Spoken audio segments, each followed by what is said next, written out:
What good is a fast car, a flash house and a gold-plated dunny to me? Absolutely no good at all. From the outback dirt to the city lights, Aussie legends shining bright. All tales and laughs you'll understand. Fair Dinkum legends, the heart of the land. G'day, you bloody awesome set of viewers. Today we deep dive into the story of Steve Irwin, the Crocodile Whisperer. Wildlife warrior, the bloke who turned a family zoo into a global phenomenon. Grab a cold one, settle in, and let's yarn about the man who lived life like every day was a ripper adventure. Steve wasn't just born into a zoo, he was raised in the wild. His folks, Bob and Lynn Irwin, ran the Beerwah Reptile Park in Queensland. That meant Steve didn't grow up with Lego and Hot Wheels, he grew up with Crocs, snakes and the kind of wildlife that usually gets its own warning sign. He was given a scrub python for his 6th birthday. Most kids get socks. Steve got a snake longer than he was tall, and he was thrilled. By age 9 he was catching crocodiles with his dad. Not in the staged, camera-ready way, we're talking actual croc relocations in the field. Mud, sweat and teeth. A proper Queensland education. Let's come home. At least 8 Queensland state high schools have revealed they've taught Year 12 history students about the wrong Caesar. Honestly, that childhood shaped everything that came after. Respect the animal, respect the land, and never turn down a chance for an adventure. So what might he catch? What's a... At about this age, a brown snake in each hand. in each hand? Yeah, one in each hand. I've got one, but he had 2.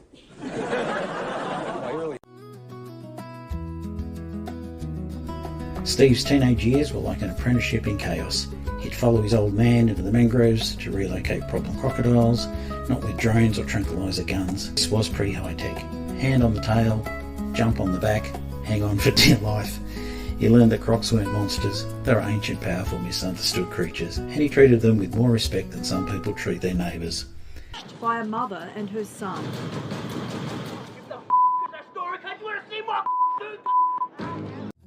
His confidence around animals wasn't born from toughness, it was born from love. He adored them. Every snake, every lizard, every croc. He talked to them like they're old mates. Most people run the other way when a salty shows up. Steve, nah, he practically rolled out the welcome mat. What other teenager comes home from school and helps mum check on freshwater croc nests?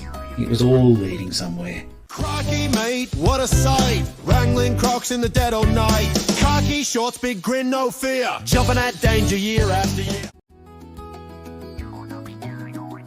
And here's the bit people don't know. The first Crocodile Hunter documentary. It wasn't a TV pitch, it was Steve and Terri's honeymoon. Most couples sip cocktails, these two caught crocodiles. Terri filmed Steve doing what he loved.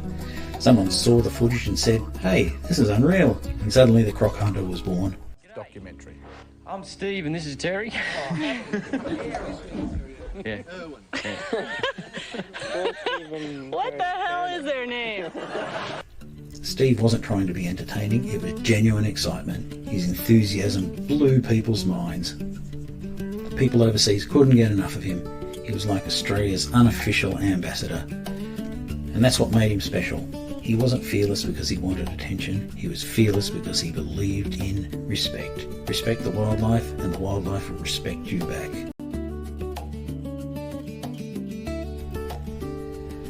Steve's fame exploded.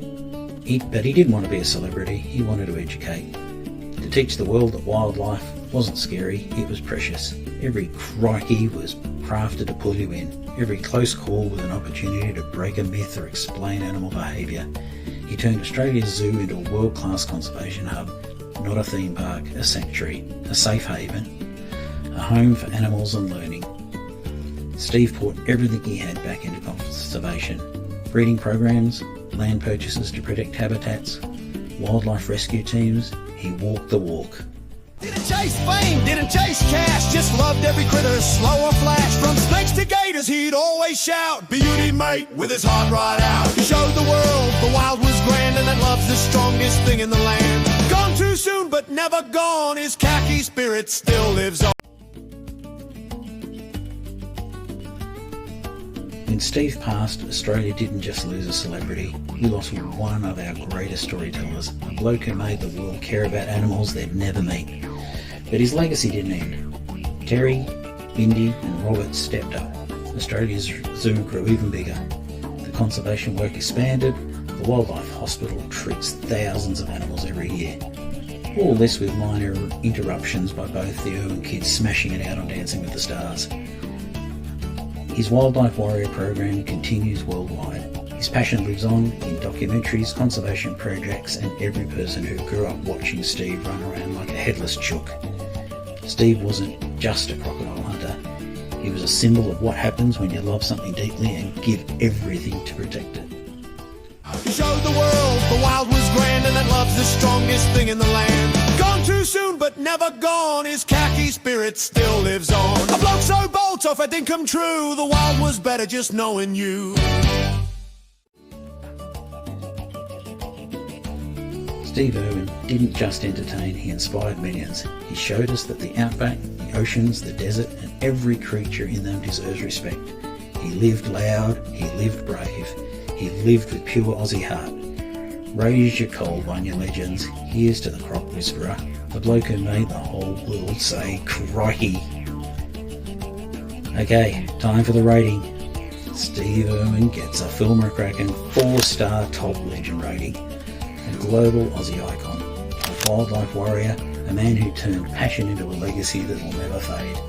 Tell me your favourite Steve Irwin memory in the comments. And you know the drill, hit the button and do that clicky thing, will ya? Catch you next time, you legends.